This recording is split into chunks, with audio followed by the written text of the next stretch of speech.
You're listening to the Bold Dreams Held Loosely podcast. My name is Taryn Watts, and I am your co-host. And in this episode, Michelle and I are exploring the vulnerabilities and the fears that come with true, full, authentic self-expression. We hope you enjoy. Good morning. Good morning. All right, so we're going to talk about a topic, a theme that has been very, very present, and this undercurrent of an ongoing theme in our lives, in both of our lives, for a very, very long time. It's actually remarkable we haven't talked about it yet. Yeah, it is, isn't it? Yeah. So, and I think that this theme of really the theme is like authentic, full self-expression. Yeah. And how vulnerable and scary and sometimes unsafe that can feel. And I think that looks that's like manifested differently in each of our lives. Yeah. But it has been something that has been an undercurrent in so many of our conversations, like personal conversations, professional conversations. This has been an undercurrent. There's been quite a bit to work through in this area. And I think what we're realizing, as we started talking about this earlier this week over Voxer, I think what we're realizing is that this is like really a universal theme. Like, this is not just you and I. This is a fear of so many people. This is both a yearning and a fear of so many people. Yeah. It seems like it. It's felt very internal. Although, like, logically, I know that we're not alone. We're not special that we're feeling this, but gosh, I feel like I can look in every direction, no matter where I look or who I'm listening to. Feels like I'm hearing a thread of this, around this fear of real, true self-expression. What will happen if I really share the full truth, all my weirdness, all my weird beliefs, all my desires, to be really fully seen? Yeah. I think there's almost like a crippling fear. Mm-hmm. Yeah. Was there a fear for you? Because I know there was for me, but I'm Mhm. curious. I don't know if I know the answer to this. Was there a fear for you about even doing this podcast, doing a podcast, period? Okay, I think by the time that I felt the desire brewing and really, these ideas came and we started getting excited about actually doing this. I think by that time, the desire outweighed any fears I had. So this process actually has not felt scary. Um, However, there were a lot of fears leading up to this that I had to pick through and work through. But I think my fears there okay, so there's like a common thread. Like, when we both talk about our fears and the heart of them and the flavor of them and the color of them, there's a heart that's so familiar when I hear you, but also there's big differences in the way those fears express themselves. But I think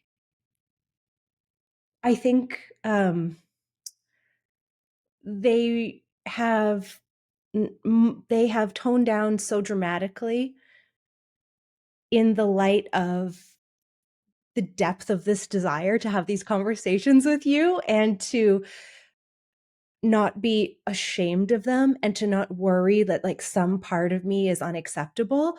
It feels so good and so liberating that it overshadows what's left of the fears. How did you get to that point? Okay, I'm going to go into Okay, I'm just going to tell you the sort of mind frame I was in for a couple years. So let's say for like the past, I don't know how many years, I'm going to say 4 years. I don't know if that's accurate, but like a good chunky years.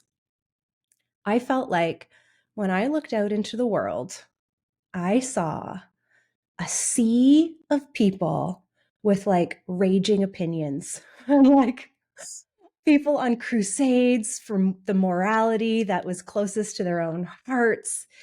And that wasn't really shocking. It's like if you read about history or you like, you read, you know that that happens in the world. But one thing I started noticing was people closer to me in my inner circle when I looked at on social media or heard things. I heard a lot of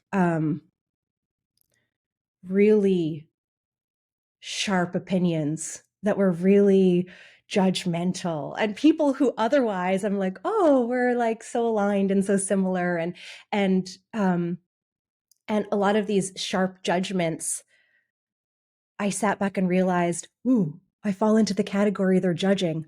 Ooh. And I thought, and it happened a shocking amount of times. And I realized, oh, they probably don't know that I fall into the category that they're like judging so harshly right now. Ooh. And what that made me do was, well, I guess I can't really openly exist in that world because I also have no desire to fight or argue or whatever. But it made me really pull back and go, well, maybe I don't exist. Maybe I'm not meant to exist in the world at large. Maybe I already like being introverted. I'm so introverted in my heart. Maybe I'm just meant to retreat further and further into the woods. Maybe that's it. And I don't talk to anybody. And here I can just be myself. And so for a couple years, I don't think I think the way it occurred to me was not, oh my gosh, I'm going to speak out and it's going to be terrifying. It was just like, ooh, I'm going to just retreat and be alone and I'm not going to express out to the world. Maybe one day from the comfort of like a moss covered cabin, I'll write a book and send it out and just not even look at the results. But it almost, there was like I didn't know it was a block, but almost like just like a block, like a curtain of like, oh, I guess you can't go out there. It doesn't sound fun to go express myself when people might turn around and be like, no, you were one of those horrible people who does this or believes that or, wants to. It just was like, why would I want to go out there and do that? Sounds awful. No thanks. I think I think the last 4 years, like this time frame that you're defining, it's just been such a wild time in our in our lives, in like human history. Just um and we're talking about like the COVID and the post-COVID era and the when you talk about the opinions and the sharp opinions and the polarity of opinions and the judgmentalness and the way everything got um it's like everything got inflamed in this such a like a chaotic, uncertain time. And I completely resonate with you in a kind of like a different way, that I just, in the last 4 years, I've just felt the world get so loud and so, I think access to opinions are louder than ever. you know and I had the same, for different reasons, I had the same reaction, that at the same yearning to tuck myself away in my forest, in my home, and not interact with humans anymore. I just and I still sometimes feel this way. I just sometimes want to press eject and like eject myself from all the noise and all the loudness. And it got me really reflective in so many ways, but it got me even reflective of the noise I put out into the world, Mm. and not wanting to contribute to that noise, and recognizing there's a pull. There can be a pull towards that noise. There can be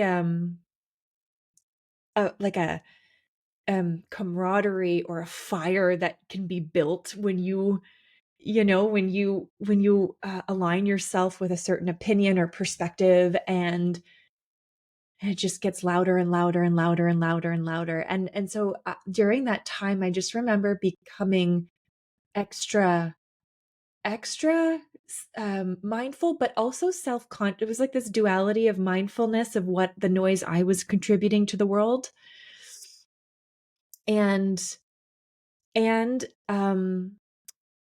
also incredibly self-conscious Mm. about what I was putting out there for a little bit of a different reason. And that reason was, geez, it became like a couple of years ago, it became, it became, un- it, it became unsafe. That's how it felt in my perspective, to be a coach in the online space, to be speaking your thoughts and sharing your perspectives and sharing your opinions. Cancel culture just freaking exploded, and everyone was being canceled left, right, and center. It was like oh, as I'm talking about it, and it feels like the pendulum is coming back to like a normal swing now, but it was a very inflamed time, Yeah. that stifles self-expression, like real true self-expression, Yeah. and creativity, and it's just it stifles it completely. Yeah. I remember so many moments over the past, let's just say 4 years, um, when, I'm assuming you were kind of out there in the world on social media and you would read something about someone else, someone saying, "This person is so harmful. Yeah. If they're dangerous, they're harmful, they're hurting people." And what it seemed like, then you would go and like inwardly reflect and do like this like inventory and self-assessment. Is there any way that like I'm being harmful? Like I so don't want to be that person. And there's moments you came and you're like, "Michelle, be honest. Do you think there's anything we're doing that could be harmful?" You know what I mean? You like that just like it was like self-reflection, but like on On steroids, steroids. right? Like what? Tell me about like that process, and like, how do you think you began to shift out of that like fear that made you just want to cleanse yourself with fire of anything bad or harmful? Oh, I think I'm only just I think actually this podcast was it was a part of that journey of I think it's been a journey. I think this like self-expression has been a journey for me. And um I I remember, self-expression is so important to me. I think I've shared this story before. This the strep throat story. Did I share that on a podcast, Michelle, or was that was Oh, in another forum? I I can't don't know. remember. I know the story, but say it again because I Okay. don't know where. Okay. So for years and years and years before I left my corporate job, before I even knew who the heck I was, I used to have chronic strep throat. I'm talking like 7 to 8 times a year strep throat. And um and and that completely went away, healed itself after I had, about, I don't know, I'm losing track of time a little bit, but maybe like 13 or 14 years ago now, I had just like a complete, maybe longer now. I can't remember. Well over a decade ago. I had a complete breakdown in my life. All the structures of my life, all the key areas of my life literally came crumbling down. And I had this complete shattering of who I was. And I had to rebuild who I was and rediscover who I was. And that was like a catalyst for such deep transformation for me. And um and after that experience, I started diving into, like the world of spirituality and self-help and all these concepts. And that was like such a turning point in my life. And I started to express myself and speak my truth and speak truly, like, what did I feel in any, and it's not loudly. I'm not a loud human. Like, that's not part of, my makeup. But that's okay. I'm more of a silent leader. That's, and that's okay. That's who I am. But it, after that turning point in my life, the strep throat went away. And so that was all connected to that throat chakra, it was all connected to that self-expression. And so self-expression, I think self-expression, like true self-expression, like true authentic self-expression. And maybe we can like talk about that a little bit later in this podcast, Michelle, is like, it's incredibly important. Mhm. And we can make ourselves literally physically ill when we're not self-expressing. And I remember that, that journey of, just like discovering who I really was and what I really believed in and what my values were, and expressing those out into the world in various ways, and finding, the outlet of coaching and finding that as an outlet for my fullest self-expression. And it grew and grew and grew and grew over time. And I remember one of my first group programs. I've shared this story with you. You know this story well, Michelle. But one of my first group programs, I remember having this thought that it was the first time in my life where I fully showed up. I'm talking, I fully shared myself, fully, unapologetically. I'm stepping out in all my imperfections. I'm fully sharing myself with this incredible group of humans that I was lucky enough to coach through a program. And I remember having this thought throughout that process and thinking, oh my gosh, there is a direct correlation between the love you can receive from people and full, honest, authentic self-expression. It was like, the more myself I was, the more love I received and could give and receive from this group of women that I was working with. It was like so profound. It was such a profound experience.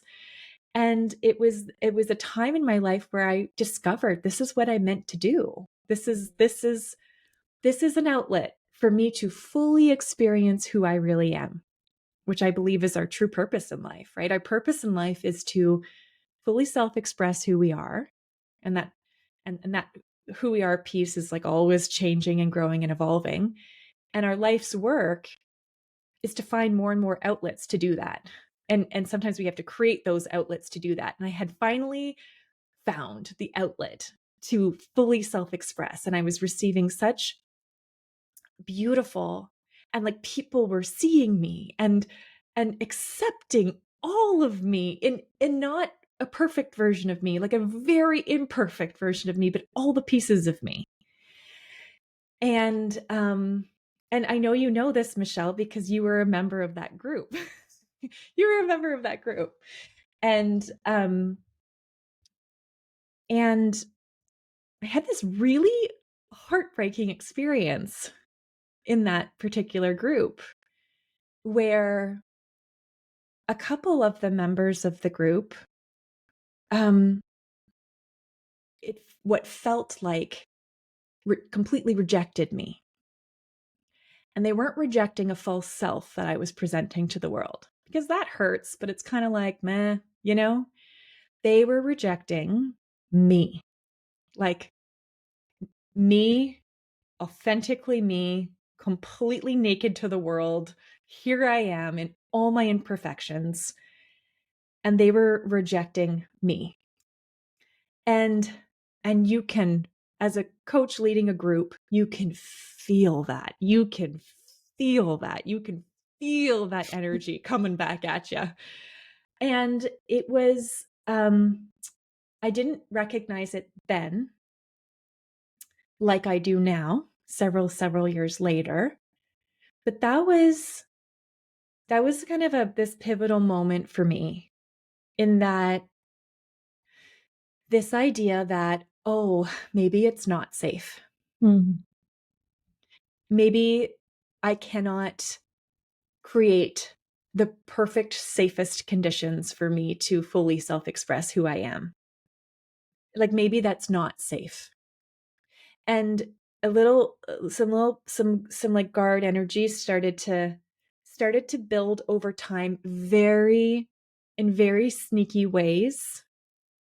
But I remember feeling such a desire to protect myself after that, like such a strong desire to protect myself and insulate myself, so that I didn't have to experience the heartbreak, because that was a really painful, heartbreaking experience.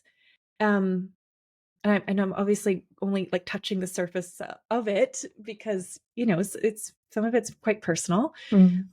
but that impacted self-expression for me, and it truly impacted some of the dreams I had for my life, because I am as you know, Michelle, I'm an Enneagram 9. I thought for the longest time I was an Enneagram 3, the achiever, but I'm not. I'm an Enneagram 9, the peacemaker. And external and internal harmony is wildly important to me. And so these are the things that like drive me. They're values of mine. They drive me. And what I started to associate, that was like the beginning. And then there were multiple experiences after that that kind of compounded onto that one moment in time, or that first primary experience that took me all the way back. When we did that session with Morgan, Michelle, and Yeah. we were talking about our 3 and 4-year-old selves, and I was like, oh, I can see my little 4-year-old self in that experience. That 4-year-old self who, like, here I am, world, bright-eyed and ready to go. I'm imperfect. Yeah, I'm making mistakes along the way. And then, being like wildly loved and accepted. And then all of a sudden there's like the bully in the play yard who's like, I don't like you. I don't like who you are, and just like poking at that wound. And yeah, that was a pivotal moment in my self-expression, in my vocation specifically. And that put some barriers, and stifled some pieces of myself, for sure. Why do you even think that, like, why do you even think you felt the desire to come out of that coziness? Like, why? Because you were safe and you were fine. And it's like, what even made it worth it to contemplate opening up that door and facing the potential for more like heartbreak? um I think I drove myself a little bit crazy. Mm. I would replay a lot of that experience over and over and over again. And what was interesting was, every time I would feel a pieces of my vision. How do I express this? Okay. Every time I would feel pieces of my vision, and those pieces of my vision were about greater levels of self-expression, Mm. or specifically in the area of vocation, specifically in the area of MRA, and being more expressive, like writing, or being, doing this podcast, or it didn't matter how many I have an email folder in my inbox, and it's a folder and it says evidence. I have an evidence folder in my inbox. I also have an evidence folder in my office. And it's a filing cabinet for any physical evidence items, but these evidence folders, whenever I have I can't even count how many beautiful emails, beautiful messages from past clients, past students, expressing how much of an impact we collectively have made on their lives, like the MRA has made on their lives. And I keep that there for evidence because I have to remind myself some days when I forget. It doesn't matter how many of those I have. Whenever I would launch a new vision out into the world and it involved any type of visibility, getting, expression, it was the other faces that were popping up into my mind. Like literally like pointing a finger at me. You're a fraud. You're a liar. You're not good enough. I don't know. Like it can go on and on and on. And I can see their faces staring at me vividly. I can still see it right now. And I wrestled with that for what felt like years, like truly wrestled with that for years. And I think a turning point. I think I'm still in the turning point, Michelle. I don't think I'm fully out of the turning point yet. I think I'm still in it. I think I'm still in I think what helped, what is helping is this realization that there's no perfectly safe container or perfectly safe way to fully self-express without like rejection, negative reviews, negative comments about you. People are going to perceive us through their lens of the world, no matter what we say. And I think I had to reckon with that. I think I just had to, I logically, of course I know that. This is also what we teach. We know this, right?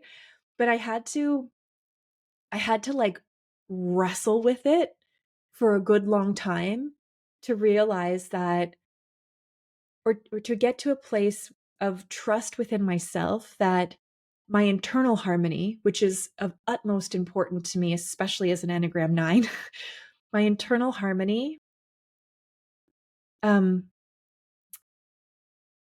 will not be destroyed based on what someone else says about me or what someone else rates me or reviews me. And, I used to, one thing I think I struggled with the podcast when we were starting, Michelle, was like, what the reviews? Why do people have to review? Why something about reviews feels so like, why it feels almost violating for someone to listen to our conversation that is so from our souls and give us a negative rating. And we've had we had our first couple negative ratings a couple weeks ago. And I was like, am I okay right now? What's happening? Is my internal harmony destroyed? No, okay. I'm okay. Oh my gosh, I'm okay. And I didn't even tell you about it till weeks after. Cause I'm like, no, I'm not going to put this on in Michelle's psyche. I'm going to wait till I'm okay with this. And I was okay with it. And there's a part of me, a part of my, like my very guarded energy that's like, how dare you take the time to listen in on our heartfelt conversations and sit there from your phone and say 1-star review. Dare you? But, there's a part of me that wants to fight against that. But that's the part that's trying to protect something more vulnerable inside. Yeah. And so it's been this reckoning with all the parts of me, the part that wants to stay small, my rebel mind who wants to stay small and not as self-expressed because that's safe, you know, my guard energy that wants to like fight back against the people who are saying terrible things. And then when I really, you know, align all these energies and integrate all these energies and come home to myself, the truth of the matter is that that's okay. It's okay if they don't like it, Mm. you know, and it helps you and I have really, you know, like come to Jesus conversations about the true purpose of this podcast. Mm. So that we could get really aligned no matter what people are rating it or what people are saying about it or who's listening or what they're saying. It's like this has to be for our self-expression. That Yeah. period. That's it. Yes. That's it. Yeah. It's so funny that we have such different triggers around this, or like, you know, those reviews. Yeah, they don't bug you at all. I know. No, not Not at at all. all. In You laughed. fact, You laughed. You you look at you. Yes. in fact, do you know what my internal instinct is? And who knows, this could be some weird self-protective guard. I don't know. My instinct is like, oh, they're like, actually, if you, I don't know, if you're like that, like 1 star, you're a little bit obsessed with us, or like you actually, I don't know, we had like such an impact. It's just like, oh, we ruffled a feather. That Mm-hmm. doesn't strike me. That's not what makes me feel like I want to hide myself, or like it's like it means anything about us. That's what it is. Someone else's review for some reason doesn't occur to me as having anything to do with us. I don't know why. That doesn't penetrate. For me it's other things. Um for me, do you want to know what it is for me? You know, at the beginning, Yeah. you're asking me about my fears, and I was like, "Well, I've mostly overcome them to start this." That's not true. As we've been talking, I realize where my fears are. Strangely enough, my fears are um I feel like as long as what's coming out of my mouth is really aligned, and I can look back or listen back to myself and I still go, "Mhm. Yep, that was me speaking." I'll never worry about someone's opinion of it, because that's, it's like, "Oh, that was me?" Yeah. I don't care about the reaction. But what terrifies me is that I'll be unaligned and I'll say something and I'll listen back and I'll cringe and I'll be like, "Oh, that wasn't really true." And the people who know me won't, it's like, "Oh, that is horrible." That feels awful. Um, Mm.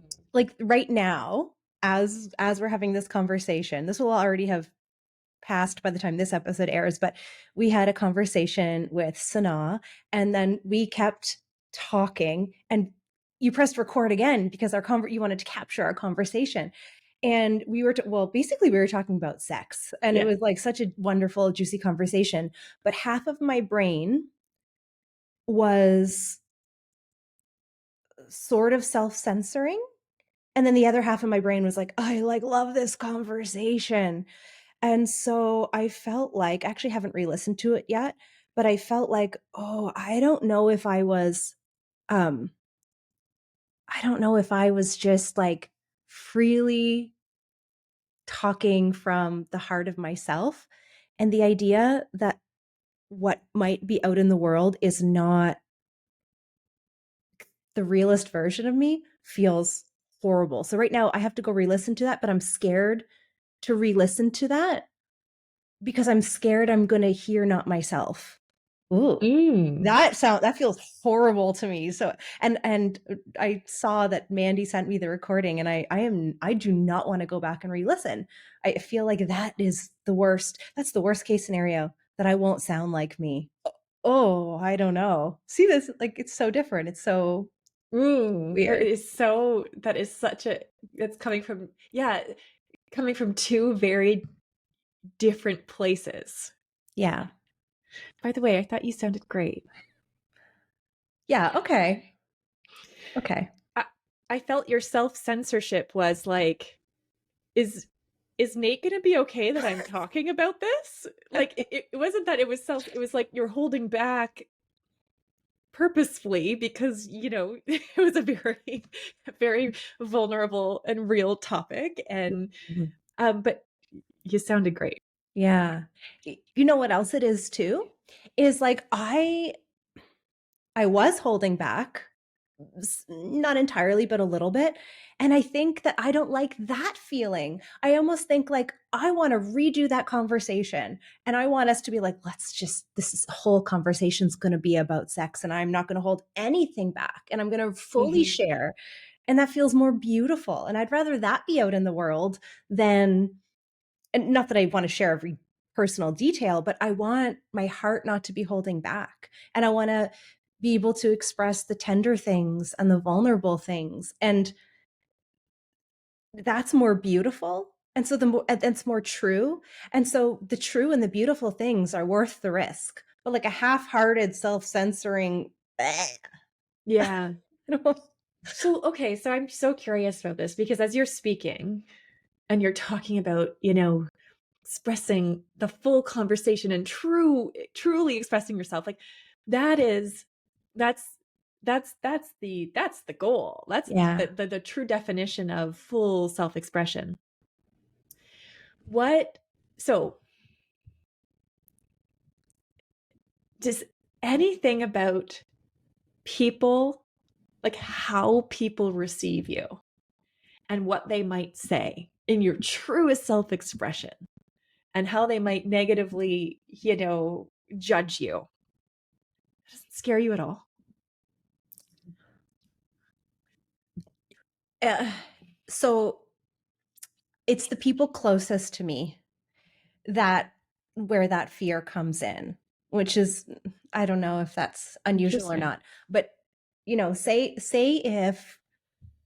if this podcast just exploded and like thousands of people, millions of people were listening to us, it would not be the world I cared about. It would be like, what did my mom think when she listened? Or like, what did Nate think? What do my sisters think?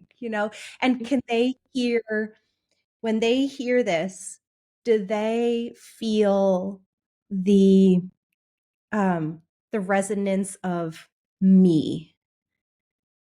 That is,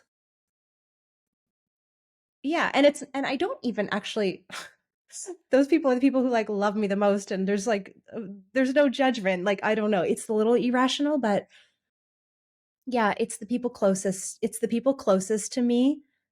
I would worry that they would hear something off in me, like I wasn't being true to myself. But other people, I don't care at all. I don't care at all. Like truly don't care at all. I don't think so. There's a chance, how sometimes you think something's true and like later you realize, oh, actually I do. But right now I feel like I really don't care. I think. I think that's true. So as you're saying that, I am the complete opposite. The complete opposite. When I think about those closest to me, I think, oh, they know who I am. They know what's in my heart. They love me unconditionally, no matter what I say or how I show up. There's not even a, but when it comes to the outside world, people who aren't as close with me, that's the fear. And I think actually, as we're talking here, I think part of the heart of my fear is being misunderstood. Mm. You've said that before I have to said me. that before. Yeah. Yeah, it's being misinterpreted and misunderstood, and someone taking my words. Yes, this is it. I'm putting my finger on something as I say it. I can feel myself. It's it's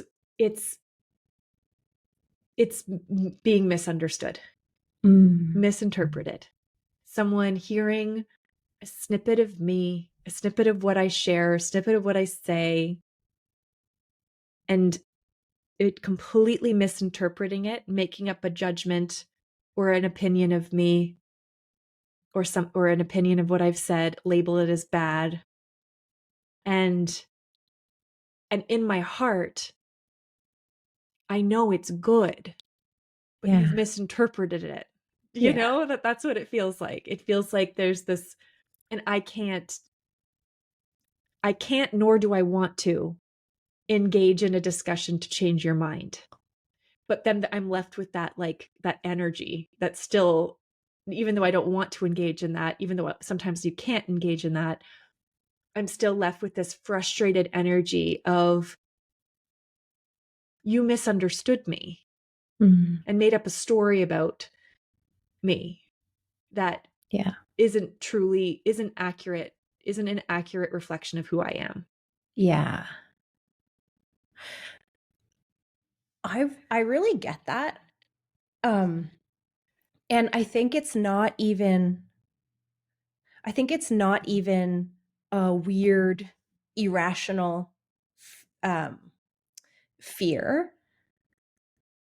Because I think that, okay, there's this philosophy that I don't even really fully know. I know secondhand from people who've done this training. It's like, anyway, there's this concept called you're listening. So something that matters is other people's listening of you. They're carrying around in their own heads um, a picture of you. And so an idea of you, the way they think of you, the way they view you, they're carrying it around in their heads. And that's the place they're listening to you from. And so, like, you exist energetically in someone else's mind in a certain frequency, in a certain perspective. And if you interact with that person, you will like feel their listening of you. And that has an impact unless you are so incredibly anchored into yourself that someone else is like, when you feel their perceptions of you, unless you're just like, they don't stick to me. Like, you need to be so grounded, or else people's listening of you can have an impact. You feel it, right? And so I understand the desire, not want people to be carrying an energetic perspective listening of you that is like, doesn't feel good to you. I think that is like subconsciously wise, right? I don't like that. That won't serve me, right? If there's these people who carry this idea of me that I don't like in a really subtle way, like maybe that actually does have an impact, that it takes more energy to, I don't care what your listening of me is. This is my listening, understanding perspective of myself. And I think that's why, I think that is exactly why I'm more nervous of my close people, because I feel they're listening of me more, right? So whether it's like Nate or my sisters or my mom or you or um there are really only like, I don't really know how many, but let's just say like 5 people I interact with in my life, other than when I show up in the MRA and all like the beautiful connections. But outside of showing up in the MRA with students, I don't speak to many humans at all, like probably shockingly little. There's just a few people I interact with.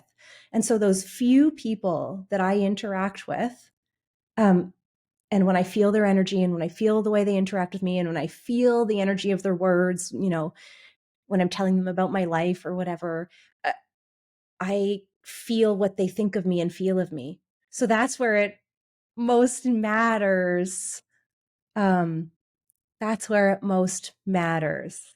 And I still think I don't want, like, I know they love me.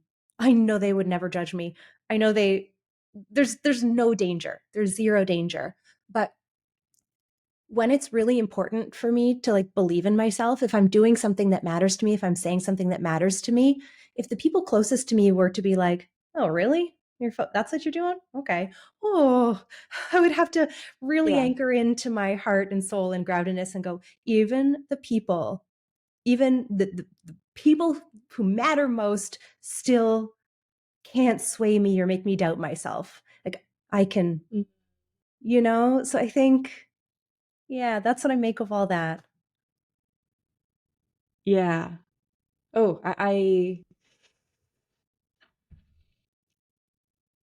I'm thinking back to times in my life where I've made really big, stretchy, scary choices, like leave my corporate job. And the people closest to me, not Sean, but my parents, for example, looking at me like, oh, you're doing what? I'm sorry, pardon me. You're doing what?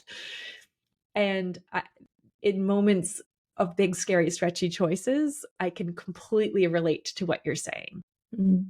And in those moments, their opinions mattered far more than any. It was almost like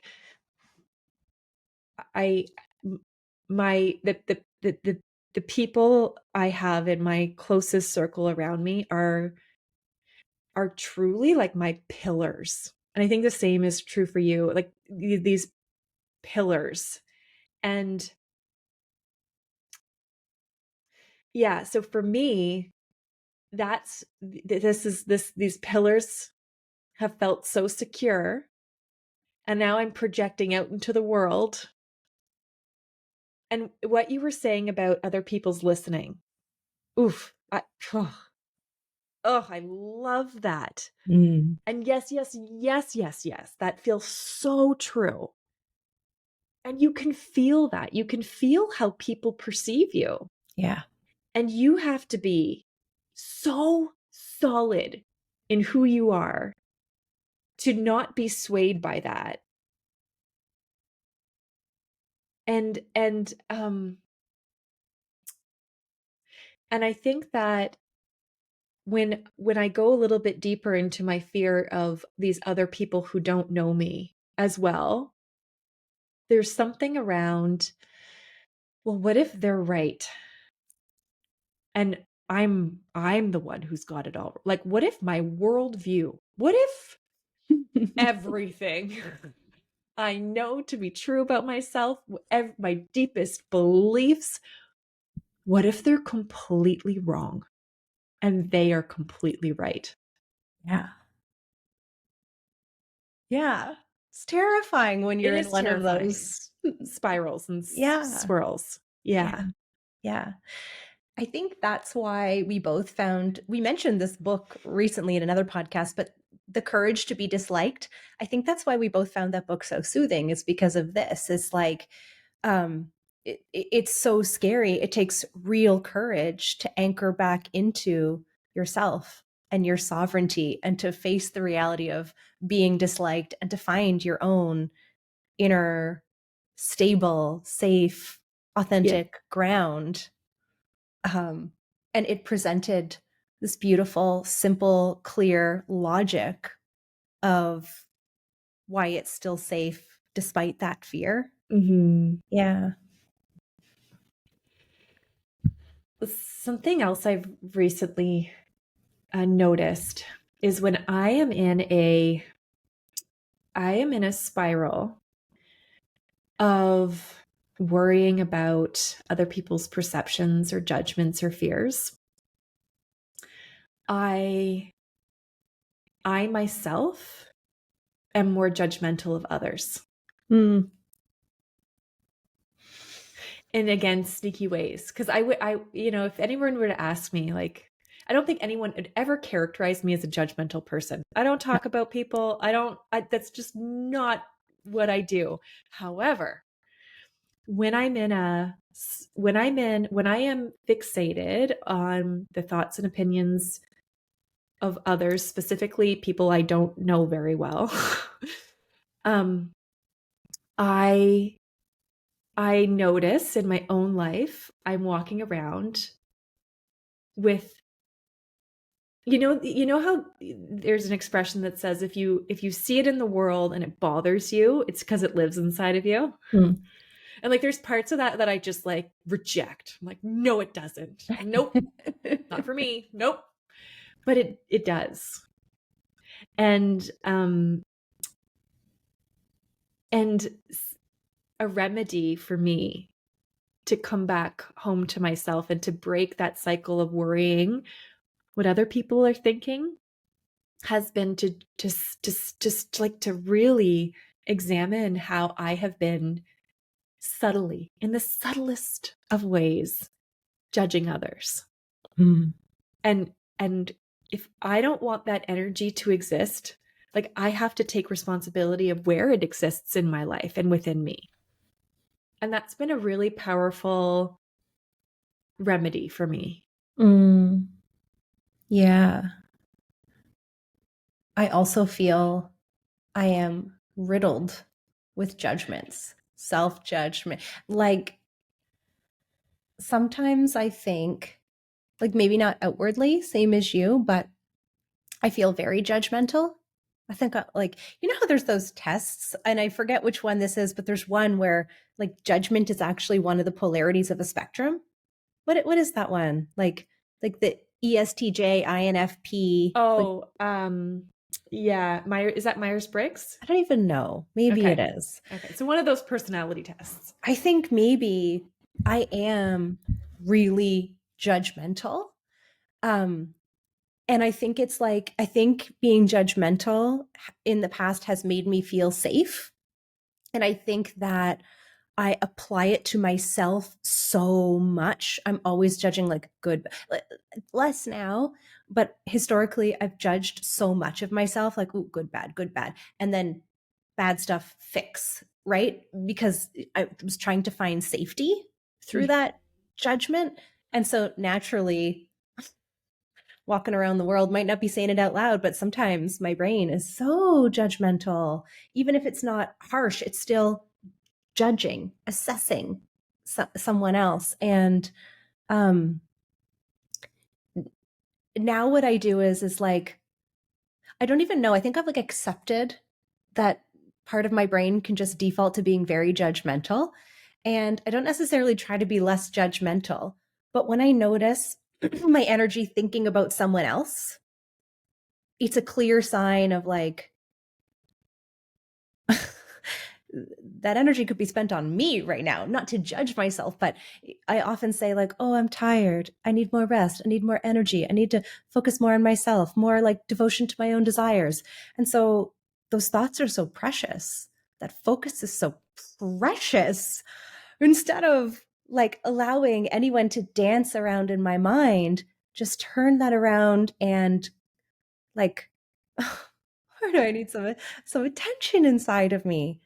Um Yeah, so like the where all of this springs from, like the fear of judgment, maybe it's just because like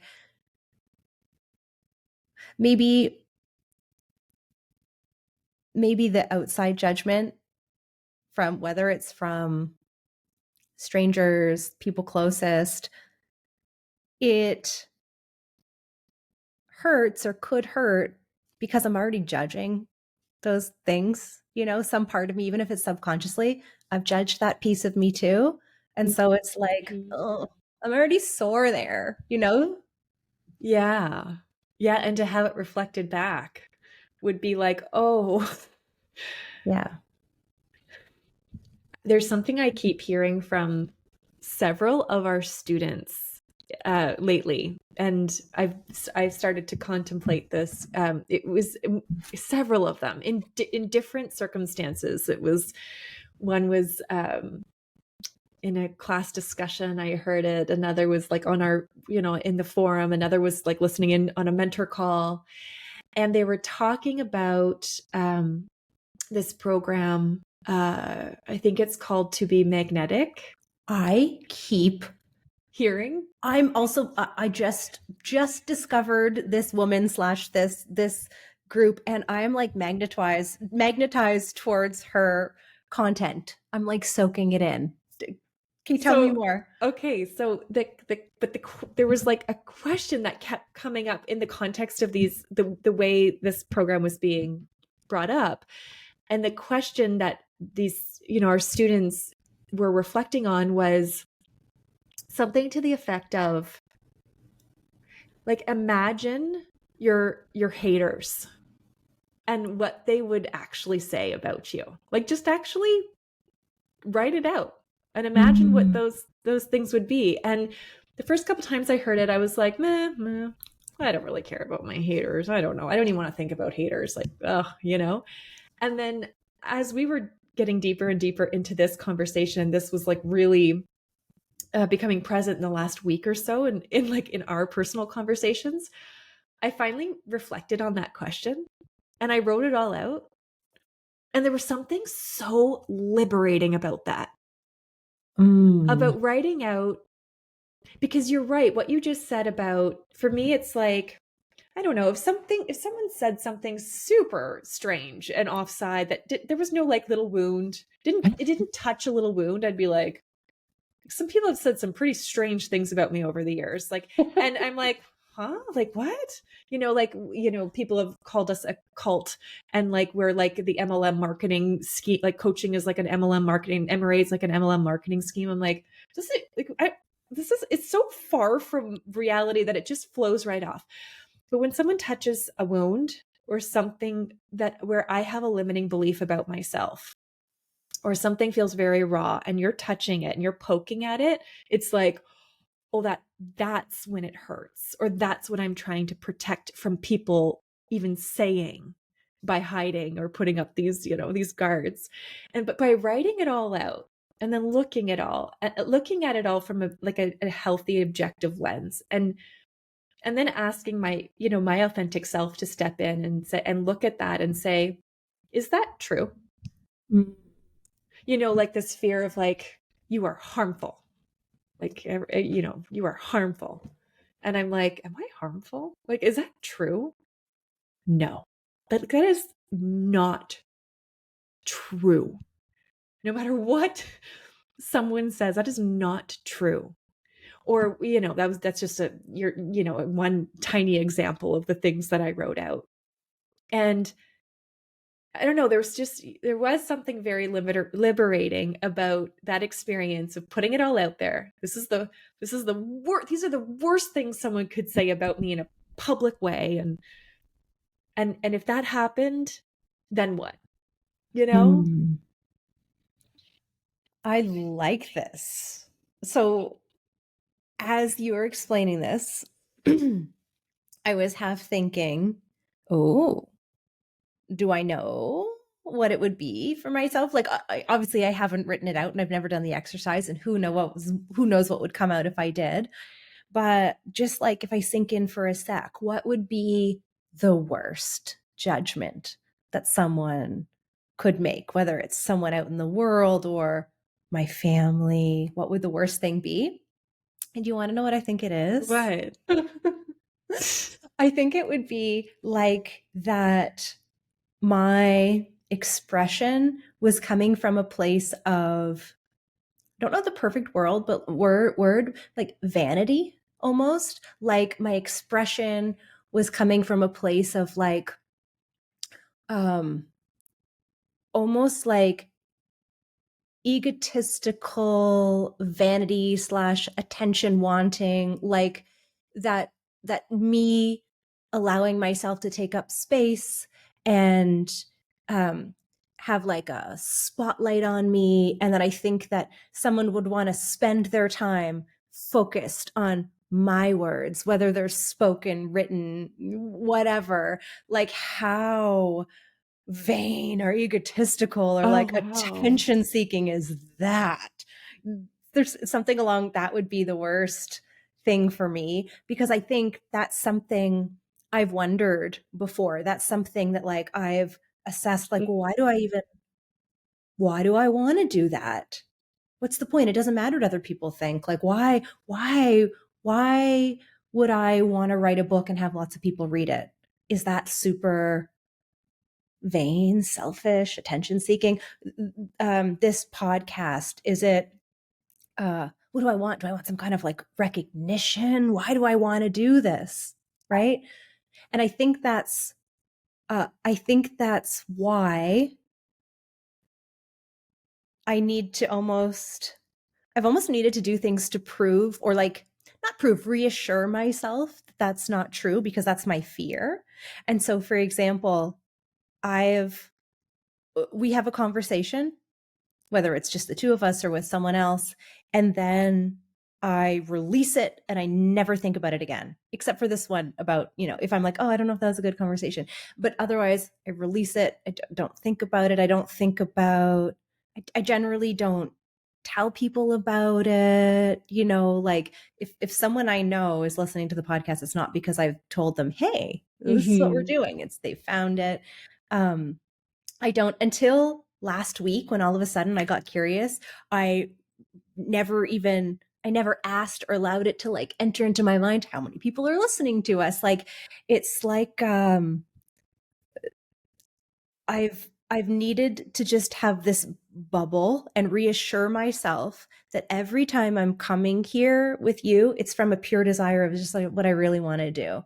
Because some part of me is scared that there's a very unflattering, shameful ulterior motive. It's like, oh, I'm going to find something bad about myself for wanting for this in this desire. Something about my desire must be bad or shameful.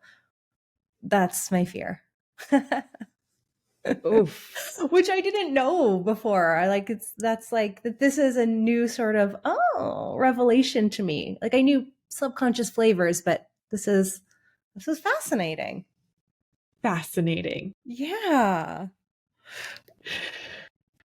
What does that, by like putting your finger on it, naming it like that, what does that give you?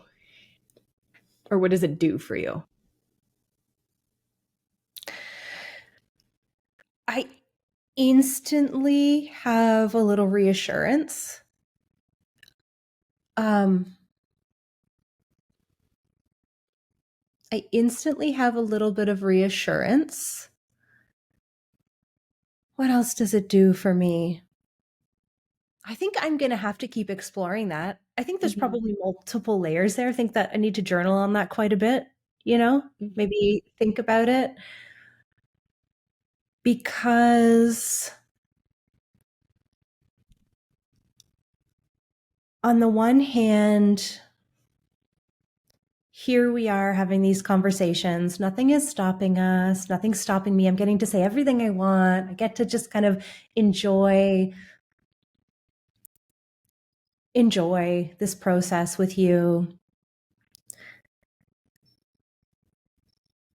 And at the same time, it feels like there's more, like there's more down the road. And I really want to make sure the path is clear so that wherever my desires take me, I don't feel like I can't take that road. And so, yeah, this is, I think what this does for me is gives me a really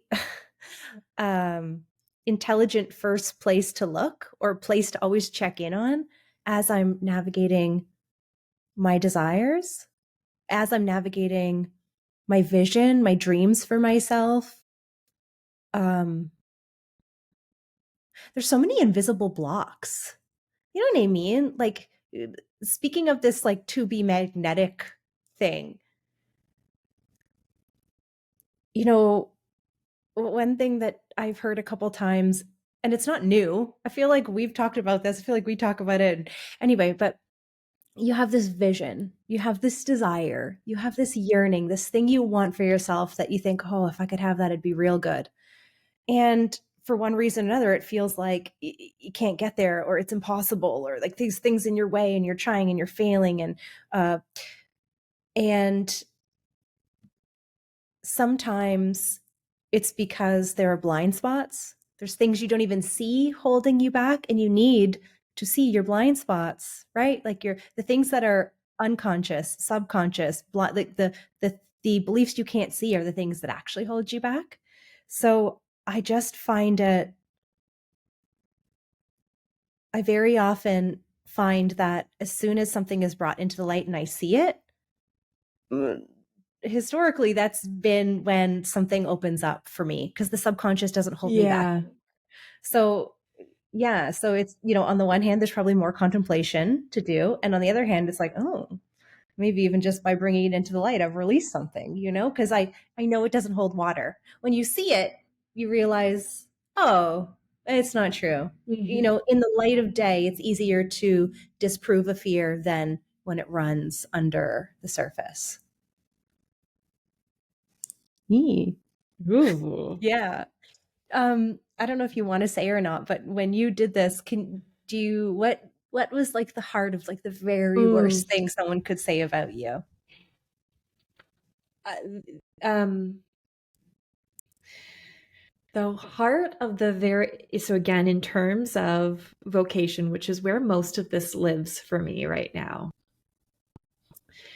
the heart of the very worst thing someone could say. So the heart of my fear that they could touch on is that what I think it goes back to, and I'm like making a connection in my brain right now, but what I believe and what I teach is bad or untrue or true for me but not true for you. Mm.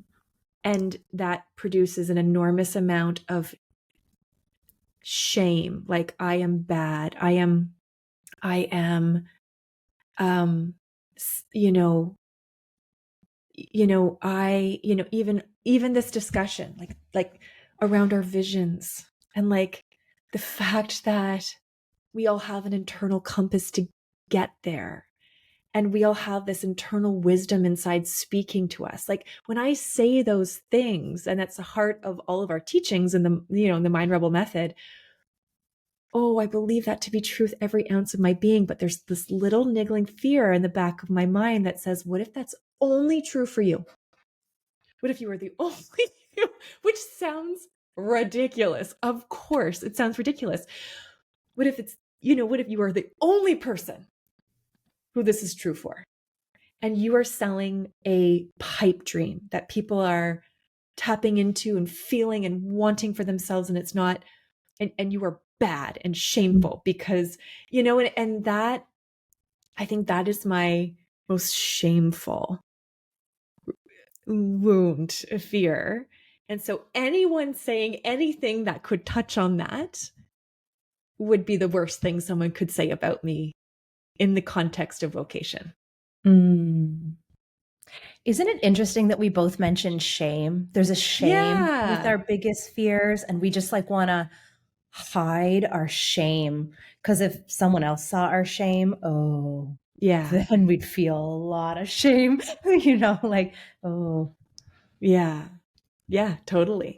Mm. Um, I keep saying vocation, like, when it comes to self-expression and vocation. And I, that in and of itself is an interesting topic to me. Mm. When I look at all the key areas of my life, when I look at marriage and family and community and friendship and health and wellness and all the things, when we look at like all the key areas of your life, all of those key areas feel so healthy and Mm. are thriving in my life. And that has not always been the case. In fact, there have been so many times I've said to you over the years, I want vocation to feel as healthy and thriving as these other really healthy, thriving areas of my life that I've had to work for. Like these were not naturally thriving areas of my life. Marriage was not a naturally thriving area of my life. That was not mine and Sean's path. It just wasn't our relationship path. We had to work really hard and do a lot of healing and soul work for this now to be an area that is so fulfilled, almost effortlessly fulfilled now. But that took a long time to get here. And vocation for me has been this outlet that has been so tied to my growth and my uh like the themes of my growth over the last since I became an entrepreneur. Like I think it's actually it's not coaching or teaching. It's entrepreneurship. Like there's such a difference between what I do when I'm coaching and teaching. Oh, thriving, effortless. Oh, like my whole heart and soul is being expressed.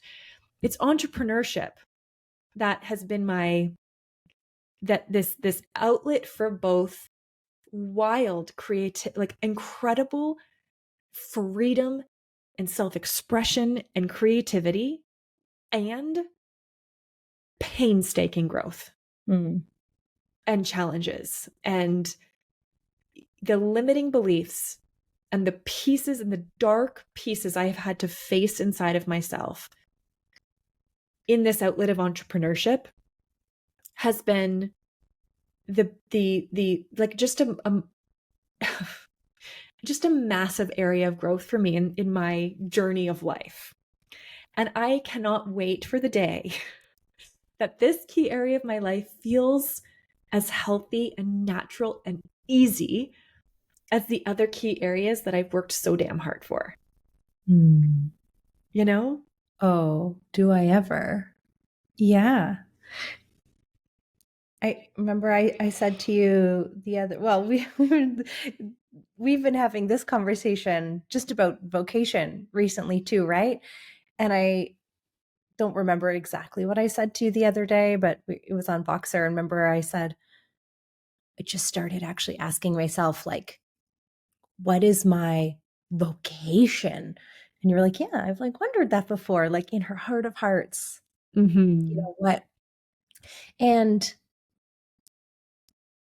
I think, you know, the reason the question's been coming in, it's been coming in for lots of reasons, but vocation, you're right, it's not just what you do to make money.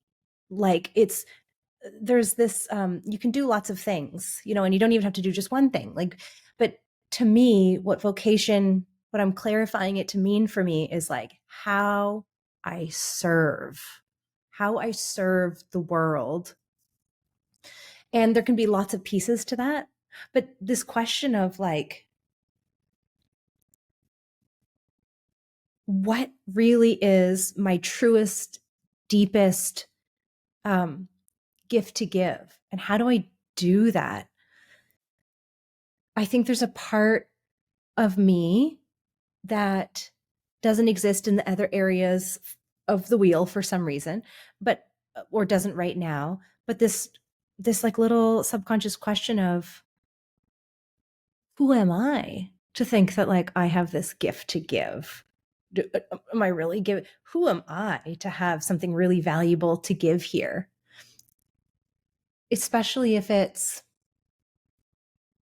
really tied into the core of who I am. Like, you know, for example, right now we're having this conversation and we put out these episodes. And what we're doing is we're just telling what we think and feel and our perspectives and listening. And so what I'm giving is really intrinsic to me. It's my, even more than my thought, is like my feelings. Who am I to think, this is the question, that my feelings are a gift to the world? How? I hear you. Right? And so, and all the things that and all of these other things. So it's like there's a real exploration of intrinsic worth in this area of my life. And so I relate so much. It's almost like the current frontier, the current growing edge of not just worthy of all these other things and these other areas of my life, but and like, you know, oh, good enough, happy, whatever, fulfilled, thriving, but that such intrinsic worth that what I'm giving and expressing is benefiting the world. It's like, that's been That's hard for me. That's been very hard for me, especially because the things that it just so happens that I feel like I want to give are very intangible things. I almost envy people with really tangible skills, like Like a people. product that they can make for the world, or Yeah, like yeah, a I hear woodworker you. who crafts this beautiful furniture and is like, look what you created. Someone's going to love that. It's like, yeah, you're giving something real. Or a doctor who just, it's like, I don't know. I imagine it's so easy to be like, yes, look at what I'm doing. And for me, I have this feeling of, um, it's my, gosh, what do I have to give? I don't know, but I can open a window into my heart and tell you the truth. For me, I don't know if it makes sense to you. And I realize the energy I want to be in is also like so effortless. Like I don't really like the idea of work. And I told you this. I was like, am I going to say this out loud to multiple people? I will. If I had to, if I had to think of a job title or like the label of my vocation, the energy is I want to be the fairy queen of the wildest garden. And I don't even know what that means, but I know that's the energy I want to walk around in and move around in. And I want to, I want to be sensitive to the things I'm sensitive to and have that be important and then have those feelings and the clarity that comes from that. I want that to make the world a better place in some way. That feels so um like, can I really believe that? Then also doesn't it inflames the part of me that thinks like, look at this girl who wants some attention and is like, look at her, look what she's saying, but that, yeah, that's such a growing edge to embrace. And it is just such a growing edge to embrace. So as someone who knows you and who is able to truly see you without, my limiting beliefs or preconceived notions, or, going back to the way people listen. So as someone who can truly, is that what you said? Listen? I'm going to have to reflect on Yeah. that after. Yeah. So as someone who can truly listen to you, like the fullness of you, when you share that with me, I'm like, yeah, this makes perfect sense. Of course, that's the title of your vocation. Of course, that's the energy. That is the energetic signature of your soul. That is you. And isn't it strange that the most shameful parts of us can be inflamed by the truest parts of us? Mm, In fact, I wonder if the truer, the more vulnerable it really is. yeah. 100%. That's been my experience. To get to like the beautiful gems, like in relationship too. I so relate to get to the beauty, like this, like the exquisite beauty that I feel like I found in my relationship. It's another area I had to walk through so Mhm. much vulnerability and shame and like, oh gosh, it was like the dirtiest slog that I've that I've had all through the muck to get there. And so this is, gosh, like, when you've said and we've said before, like, I can't wait till this feels like that. Oh gosh, like that is one of my greatest wishes right now. Yeah, I think. me too. How, It is oh, my greatest growing edge, my greatest intention is to feel that mm, and to experience. I want to experience that in this lifetime. I want to experience the full self-expression of my most authentic self in vocation and entrepreneurship. because for me, that goes hand in hand, in this lifetime.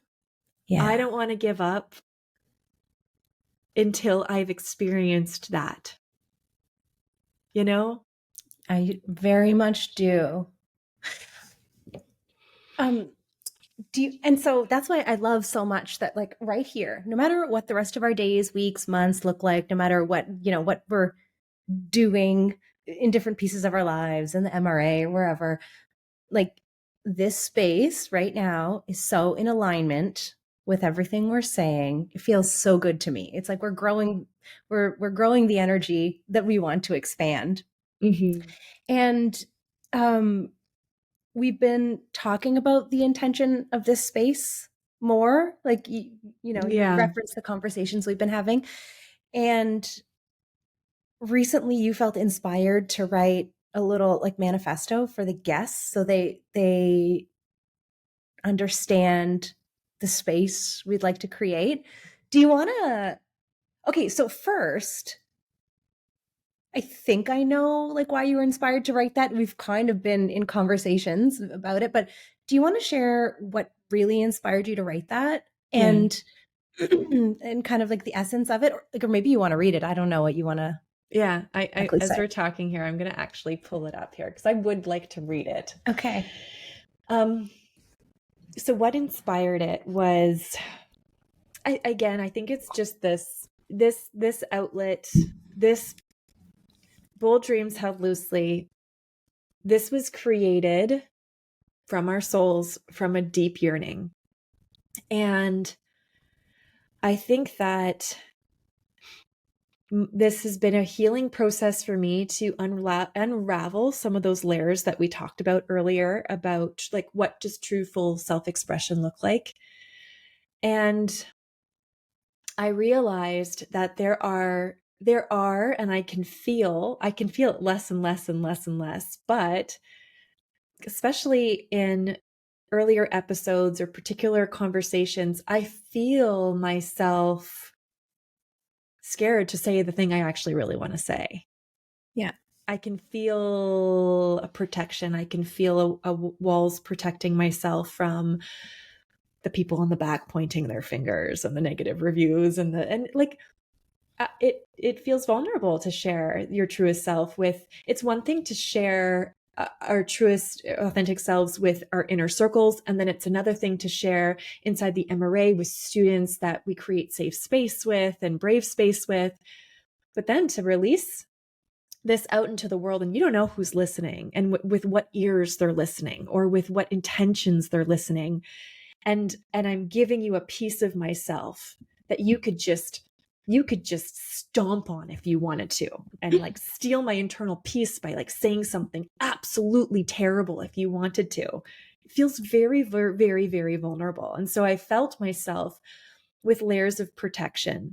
Don't say the wrong thing. Don't say something that could be misinterpreted. Don't get canceled. Don't be publicly, like, humiliated and like, and there's that's a whole conversation in and of itself, but there's a, there's fear for an entrepreneur attached to this this explosion of cancel culture, because this is how I feed my children. This is like connected to my survival and safety. And so, is it worth speaking my truth out into the world if I could be publicly humiliated or canceled or have my entire my brain goes to very worst case scenarios because I've seen it happen. And there's a whole conversation around, some people actually deserve to be canceled, probably, but that's a whole other conversation. So it inspired this thinking around what is the intention of these podcasts, and who is this for? Who is this for? And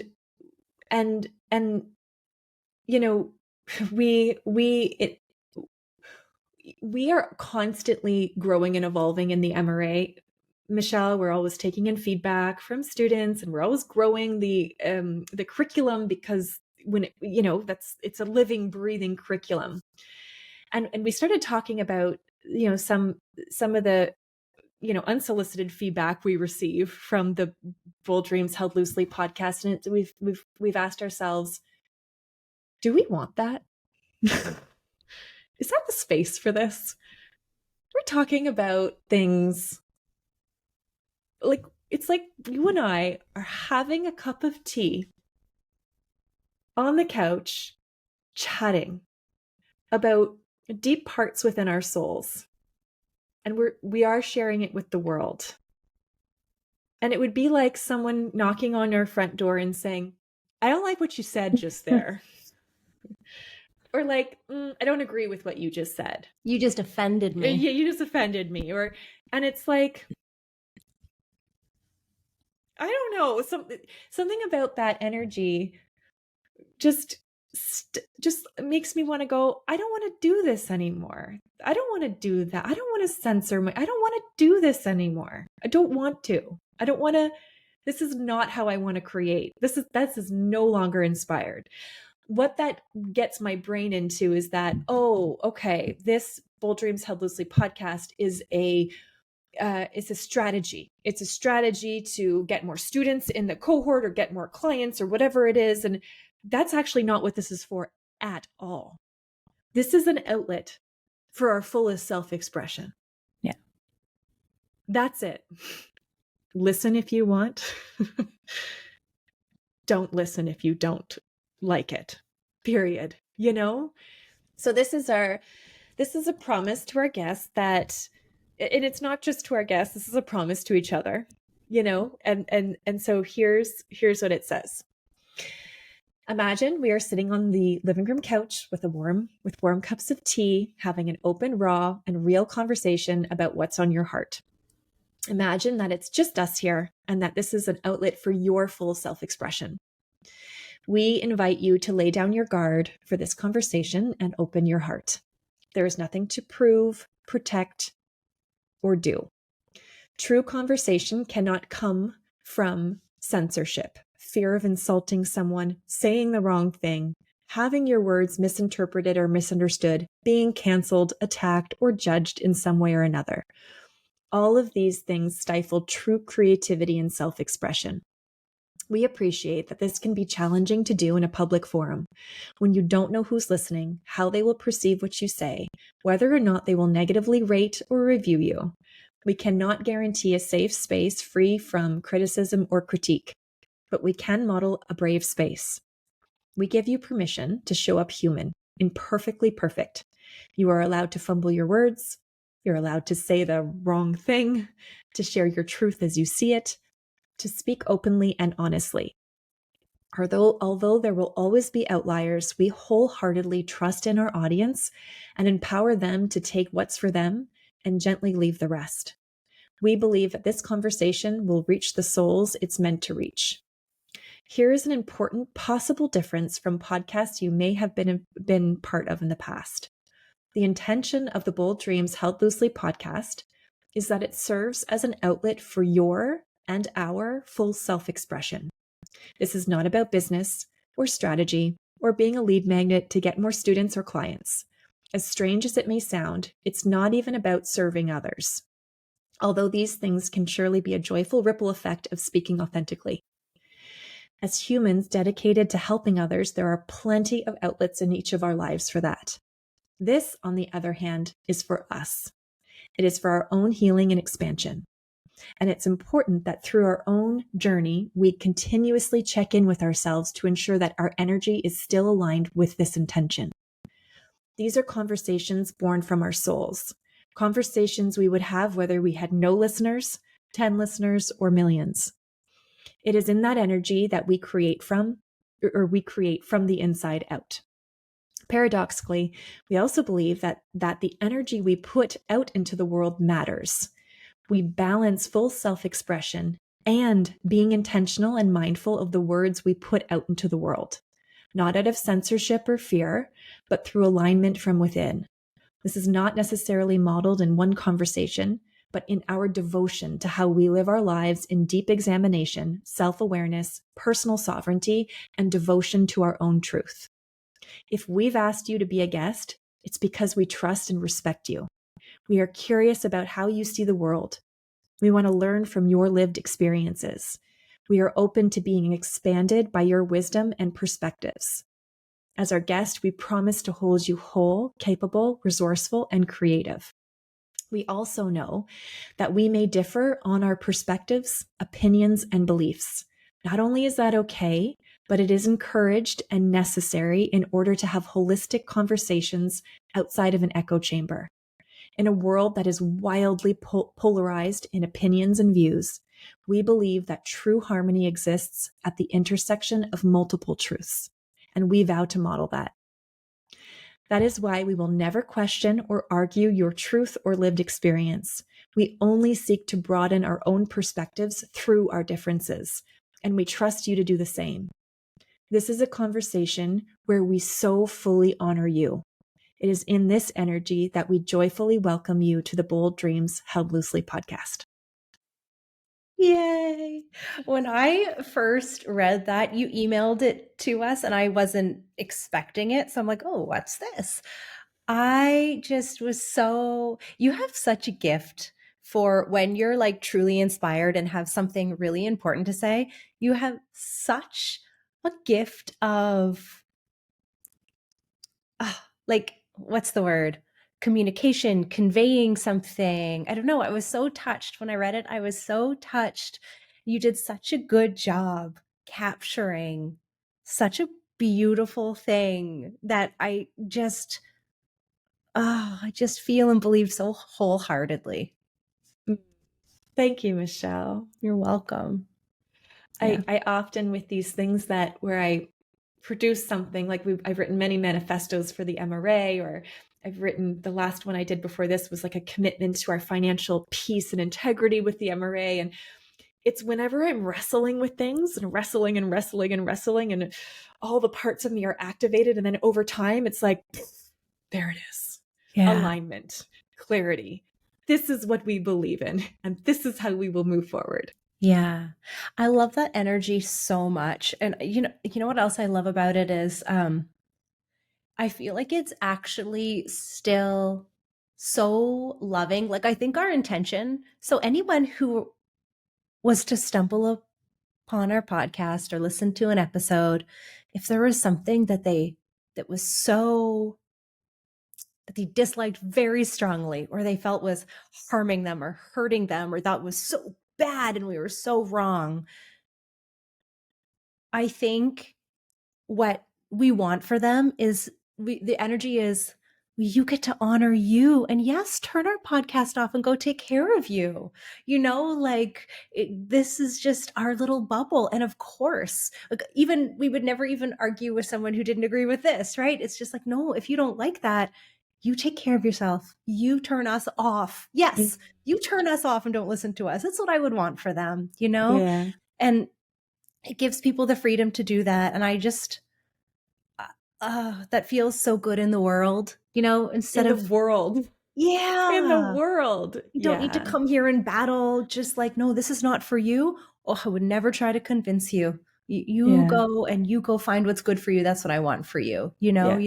We don't need to be right about what we want. It's just, this is what feels good. And Mm-hmm. we get to carve out this little place. And I love that, whoever comes on for a conversation with us or, whoever we interview, it feels really good to give them that space. And if for some reason people were, gosh, if there was a negative reaction, your guest said this, I love the feeling that we would just be like this gentle little loving boundary of like, we're not gonna, I don't know, you're we talk about this is like, are you really safe? Is it brave because there's no safe space, or is this a safe space? But whatever you call it, we will not, oh, what's the word? We will, I don't no, we're just going to hold that. Nothing can come through this wall and touch our guests. You know what I mean? Like no negative,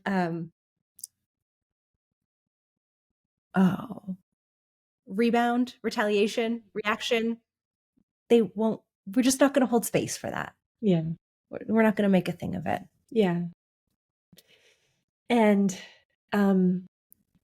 yeah. And, this makes me, we're nearing the end of season 2 and we've got so many ideas for season 3. We're super excited for where we're going in season 3 because we're getting stronger and clearer and more focused, and this container and what we're saying and the way we're expressing is getting stronger and stronger and stronger. And it's for me, and I'm going to speak for myself, but it's more fun. Yeah. And more fulfilling. Totally. We're getting braver and stronger to have the juicier conversations. Yeah. To actually go to the juicier places. Which is so fun and exciting. Yeah. Like, that's what I feel like doing. Mm-hmm. Yeah. I'm having one last thought. It's like I'm having a full circle moment where I remember when I was in your very first cohort, and somewhere along the way, midway through, towards the end, I realized how enriched my life was becoming because of all of the concepts of the Mind Rebel method and coaching and holding space and listening. All of it was becoming so enriched, not just because of the concepts and the material, but I was in this world with these other humans where the quality of the conversations I was having was so rich and so good and so juicy, and it felt so different from like the general level and quality of conversation of like chit chat in the general world. And like the conversation itself was enriching me. And so this is such a selfish act for me. Like talking to you, being here, it feels so good because every time we sink into these conversations, whether it's here or on Voxer, these deep conversations where we sink into what's really present for us, like what we're the theme of the moment that we're exploring. I am just so enriched by allowing myself the luxury of exploring through focused, intentional, open, vulnerable conversation. And I just, oh my gosh, I feel so lucky. I feel so lucky that we're doing this. Yeah. And just like I said in that manifesto, it's like, this is for us and our own hearts and souls. And if this is meant to do, if listening in on this conversation is meant to give others that same feeling and that same delicious soul-filling feeling that we get, then that is just a incredibly welcomed ripple effect of these conversations. Oh yeah. And doesn't it seem like that's the way? Isn't that the way? I think Shouldn't that be the way? There's no ulterior motives. There's no strategy behind this. It's just us. It's another really interesting paradox, like, what I was talking about before with service, of like, what do I have to give to the world? To me, I've landed in this place where this is the only place, this is the only energy that I personally can find true service from. Being of service to anyone else or the world can never come from my mind. The place I'll have the most impact is just by doing the things I love that feels so good to me, without the attachment of like, I am trying to help, I'm trying to be of service. It's like, it has to just be through what feels good to do, what feels good to express, how it feels good to live. And then paradoxically, that is what ends up being of service. Yeah. Thanks for this combo. Oh my gosh, so good. Thank you so much for spending this time with us. For more information, you can visit our website at www.themindrebel.com or visit us on Instagram or Facebook with the handles at _mind_rebel_academy. And these links can all be found in the show notes below. If you like this episode, we would be so grateful if you shared it with your fellow bold dreamers. Until next time.